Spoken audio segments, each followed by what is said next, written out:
皆さんこんにちは。夫婦グルメ旅行チャンネルです。今回は門司港観光食べ歩きのご紹介です。門司港は明治から昭和初期にかけて建築された趣のある建物が今でも多く残っており、現在は門司港レトロとして九州の人気観光地の一つとなっているそうです。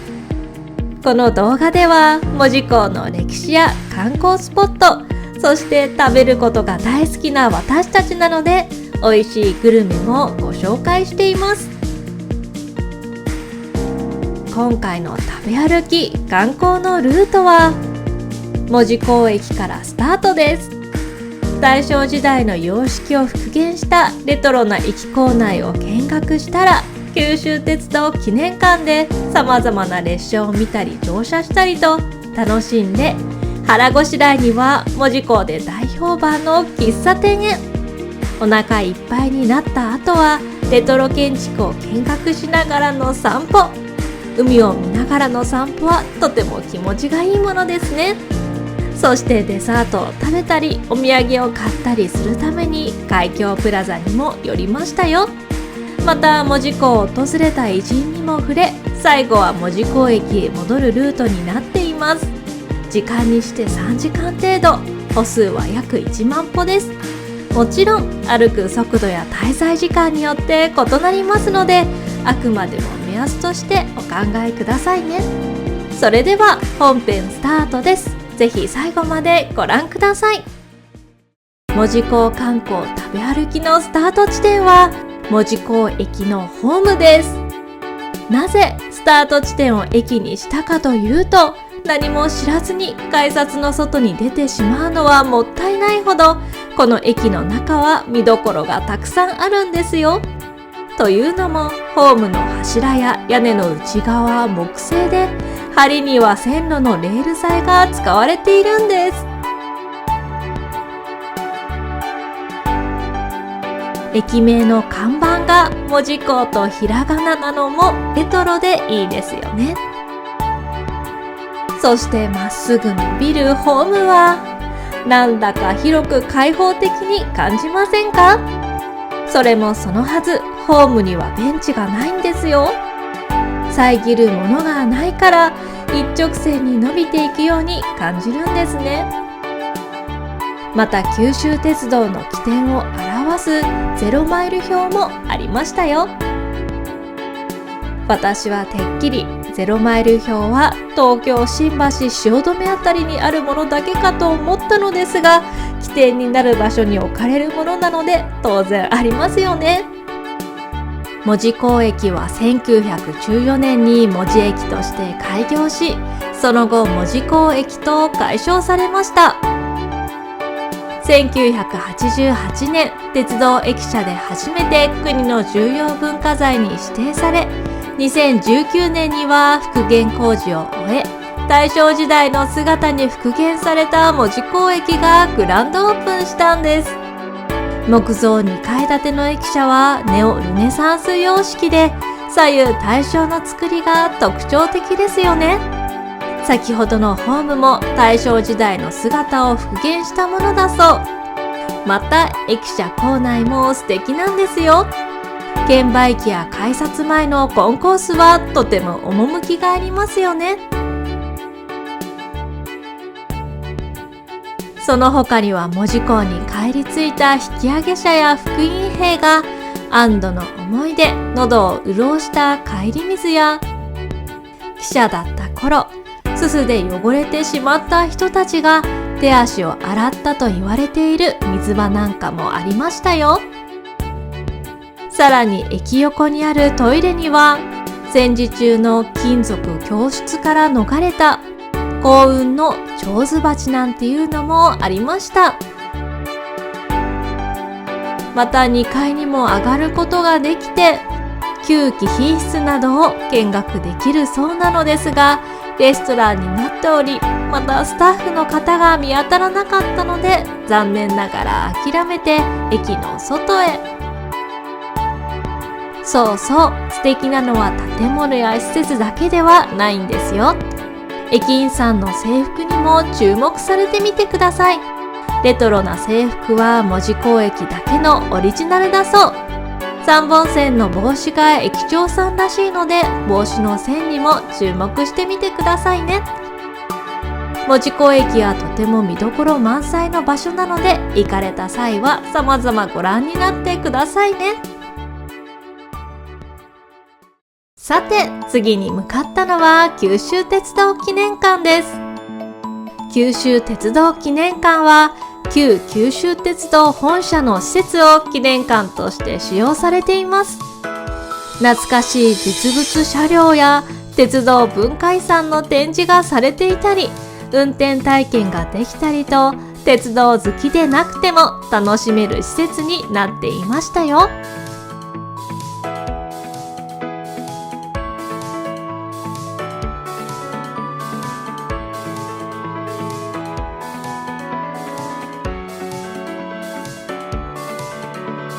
路面電車みたいで可愛らしいですよね。肥後国と豊後森区間を走っていたようです。すべての列車ではないですが、実際に中に入って見学できる列車もありましたよ。その一つが日輪。それではお邪魔します。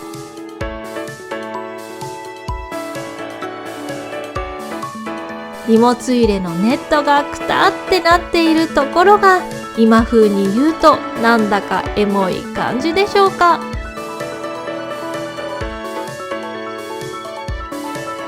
名前が素敵な列車もありました。月光。寝台になりそうでならない座席のようです。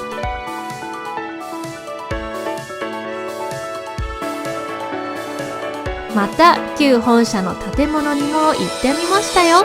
なかなか風格のある立派な建物ですね。中は想像以上に楽しめました。大正時代当時の乗客や車掌などの人形もあったり、弁当弁当って掛け声がスピーカーから流れていて哀愁があります。どんなお弁当だろうと気になって覗いてみましたが、上等弁当ということは分かりましたが、中身までは分からず、上等ということなので日の丸弁当に焼き魚とか。ちなみに当時の列車の中にお邪魔したのですが、座席がなんと畳張りだったんですよ。これには私も夫もびっくり。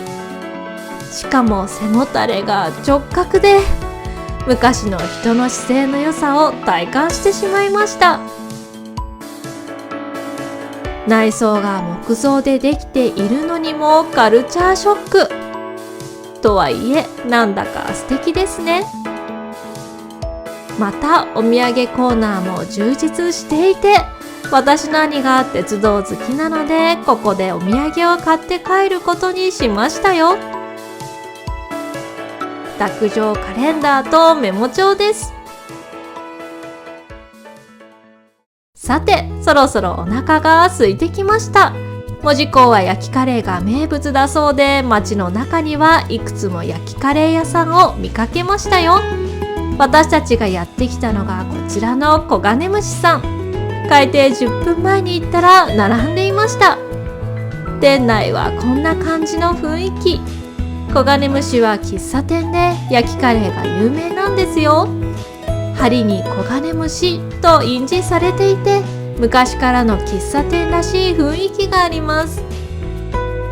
メニューリストは日本語だけでなく、英語や韓国語、中国語で書かれており、海外からの旅行客も多く訪れているようです。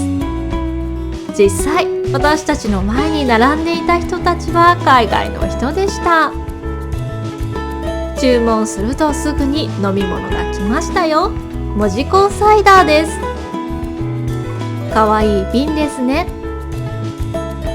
門司港の様子でしょうか。そこまで甘くないサイダーでカレーに合います。アイスコーヒーはさすがの喫茶店。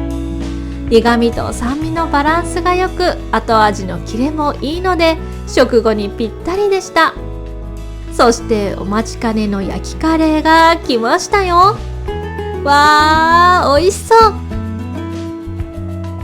表面にチーズがたっぷりかかっていて、カレーと焦げたチーズの香ばしい、なんとも食欲をそそる美味しそうな香りが漂います。それではいただきます。チーズやアスパラ、ベーコンにフライドオニオン、真ん中には卵があって、食べ進めるごとに味に変化があって面白く、最後まで美味しくいただけました。私も夫も大満足でしたよ。さて、お腹も満足したので、次はレトロ建築の見学をしに行きたいと思います。門司港にはレトロな建物がたくさんあるんですよ。こちらは大連友好記念館。北九州市と中国大連市に友好都市締結を記念して、大連にある歴史建造物を模して作られたものだそうです。1階は中華レストランになっているようですよ。こちらは旧門司税関。明治34年に建てられたレンガ造りの建物で、昭和初期まで税関庁舎として使用されていたそう。現在中では門司港美術展が催されていました。旧門司税関の横はすぐそばに海があります。次のレトロ建築に向かっている間に、簡単に門司港の歴史についてお伝えすると、門司港はもともと漁村と塩作りの小さな村だったそう。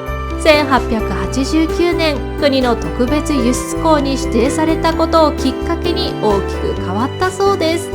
石炭の中継貿易、また大陸貿易の基地として日本の三大貿易港にもなり、本当に多くの人と物で賑わった場所だったそうです。人と物が集まることで、三井物産や日本郵船などの大企業の出張所や日本銀行をはじめとする様々な銀行の支店も集まり、金融面も相当活発に盛り上がったそうです。ただそこまで栄えた門司港だったのですが、1942年の開門鉄道トンネル開通、その後も交通路が開通するなどによって、陸海の交通の要所だった門司港は通過点となってしまい、貿易や経済が衰退していったという歴史があるようです。ただ当時の趣のある建物が現存しているので、現在では門司港レトロとして人気の観光スポットになっているんですよ。この橋を渡った先に次の目的のレトロ建築があります。こちらは旧大阪商船。大正6年に建てられた大阪商船門司支店を修復したものだそうです。八角形の塔と鮮やかなオレンジ色の外壁が特徴ですね。中はギャラリーとデザインハウスになっています。ここのデザインハウスはとても素敵でした。中の撮影は遠慮しましたが、地元の作家さんたちの作品が展示販売されていて、お気に入りの一品を探してみるのもいいかもしれませんね。こちらはホームリンガー、電話、水道、機械化された製粉機、西洋漁業など日本に紹介し、長崎の発展に貢献したそうです。ちなみに長崎ちゃんぽんリンガーハットのリンガーは、ここの設立者フレデリック・リンガーが由来しているそうです。そのことからもいかに長崎への貢献が大きかったのかが伺えますよね。さて、ランチを食べましたが、デザートはまだなので、スイーツを食べながら映えスポットで観光とショッピングをしたいと思います。目的地はここ、海峡プラザです。海峡プラザには多くのお店やカフェ、レストラン、フォトスポットがたくさんあるんですよ。このバナナ人形では列を作ってみんな写真を撮っていました。なんでも門司港はバナナの叩き売りの発祥の場だそう。上野のアメ横のお菓子の叩き売りが有名なので、私はてっきり上野のアメ横が発祥だと思っていました。せっかくバナナの叩き売り発祥の場所に来たので、チョコバナナソフトクリームを食べることにしましたよ。チョコとバナナの組み合わせは間違いないですね。また食べ歩いていたら、なんと橋が開いたんです。ブルーウィング文字という橋で、どうやら1日6回開くそうなんです。ここからは6倍速で。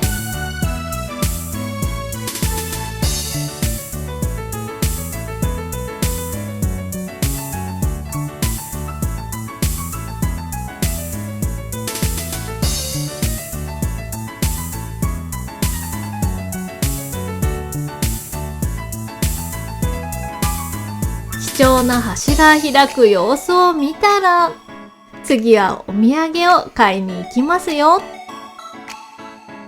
可愛らしい雑貨のお店もたくさんあり、見て歩くだけでも楽しくなります。お土産を買って帰るのにもいいかもしれません。私たちはフグ土産専門店でフグ雑炊の素を買いました。結局食べることが好きなので食べ物になりましたね。さて、スイーツを食べたら、次は旧門司三井クラブへ。旧門司三井クラブは大正10年に三井物産の社交クラブとして作られました。建物はハーフティンバー様式と呼ばれるヨーロッパ伝統の木造建築工法だそうで、木造の骨組みの間を漆喰やレンガ、石などを使って埋めて壁を作るのが特徴みたいです。素敵な建物ですよね。現在1階はレストランになっていて、門司港発祥の名物焼きカレーもあるみたいです。私たちのお目当ては2階にあります。なんとこちらの建物にはアインシュタインが宿泊したお部屋があるんですよ。アインシュタインメモリアルルームとして残されているんです。アインシュタインの使った家具が説明付きで展示されているので、なんだかアインシュタインを近くに感じることができました。また当時の壁紙や床板も修復されていて、こちらの壁紙なんて手書きなんですよ。素晴らしい職人技なんかも見学できました。こんな感じで門司港駅周辺を堪能してきましたよ。ちょっと遠くに行くと他にも観光スポットがあるみたいなので、ぜひ行かれた際は時間に応じて足を伸ばしてもいいかもしれませんね。今回は門司港観光食べ歩きのご紹介でした。この動画が少しでも皆様のお役に立つと嬉しいです。今後も様々なグルメや旅行をご紹介していきますので、ぜひチャンネル登録とグッドボタンよろしくお願いします。それでは次の動画でお会いしましょう。